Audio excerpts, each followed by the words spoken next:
जो आया है यहाँ चुनाव लड़ने, जो कहता है हम हर घर से आतंकवादी निकालेंगे, कितने अफजल मारोगे, वो सेना को गाली, उसको हराने के लिए क्यों नहीं जाते हैं?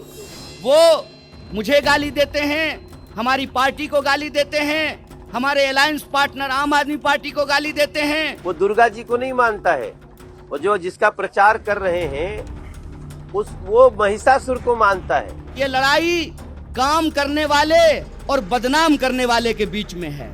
जो विपक्ष है उसकी बोलती बंद हो गई है, वो लोग तरह तरह के इमोशनल कार्ड खेलने में लगेंगे। इस बार का चुनाव अपने अपमान का बदला लेने का चुनाव है। उत्तर पूर्वी दिल्ली के लोग हैं आप लोग, आप बताइए 10 साल से माननीय सांसद हैं यहाँ पर भाजपा के, माननीय सांसद का 10 दिन का जो है चुनाव कैंपेन आप उठा करके देख लीजिए। वो मुझे गाली देते हैं, हमारी पार्टी को गाली देते हैं, हमारे अलायंस पार्टनर आम आदमी पार्टी को गाली देते हैं, उनके नेता केजरीवाल को गाली देते हैं, लेकिन 10 साल में वो कोई 10 काम बताने को तैयार नहीं है जो उत्तर पूर्वी दिल्ली की जनता के लिए किया हो। इसीलिए आप सबसे मैं आग्रह करने के लिए आया हूं कि ये लड़ाई काम करने वाले और बदनाम करने वाले के बीच में है। हमने इस क्षेत्र में काम किया है और हम इस क्षेत्र में काम करेंगे। उन्होंने इस क्षेत्र को बदनाम किया है और इस क्षेत्र को वो बदनाम करेंगे। इसका एक उदाहरण मैं आपको देना चाहता हूं।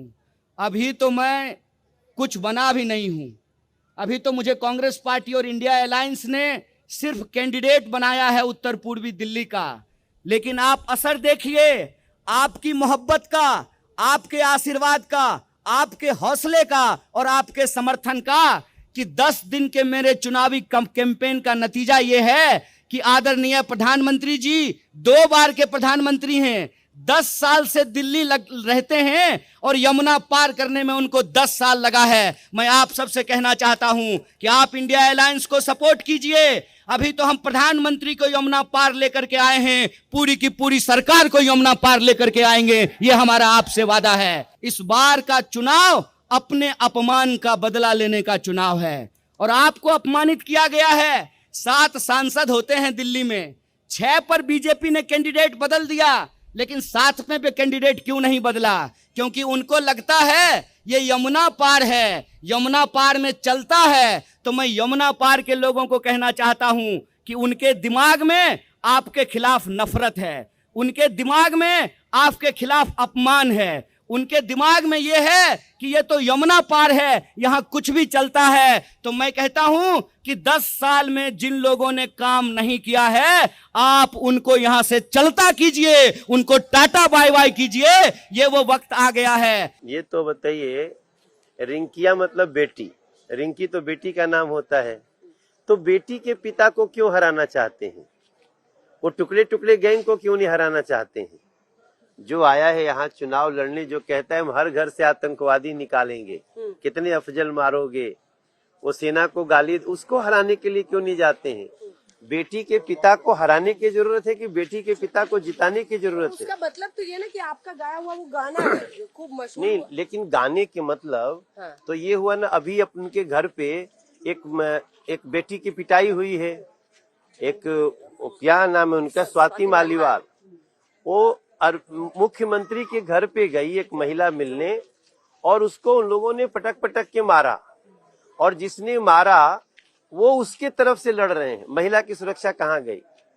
आज यहाँ जितनी बहनें हमारी माताएं हैं, जितने लोग हैं, महिला की सुरक्षा तो अंजना जी निर्भया कांड हुआ था इसी शहर में ना, आज महिलाओं को उनके घर में पीटा गया और उनको न्याय दिलाने की जगह जो पीटने वाला गिरफ्तार हुआ तो उसके तरफ से बैठ गया। आज वो जिसके लिए प्रचार कर रहे हैं वो कौन है? वो दुर्गा जी को नहीं मानता है, वो जो जिसका प्रचार कर रहे हैं वो महिषासुर को मानता है। आप ऐसा सोच सकते हैं? तो ये मेरा मानना है कि अरविंद केजरीवाल अपने कर्मों से जेल में है, सुप्रीम कोर्ट ने भी नहीं छोड़ा। हम तो कह रहे हैं 20 दिन का भी उनको पैरोल नहीं मिलना, लेकिन जो विपक्ष है उसकी बोलती बंद हो गई है, वो लोग तरह तरह के इमोशनल कार्ड खेलने में लगेंगे।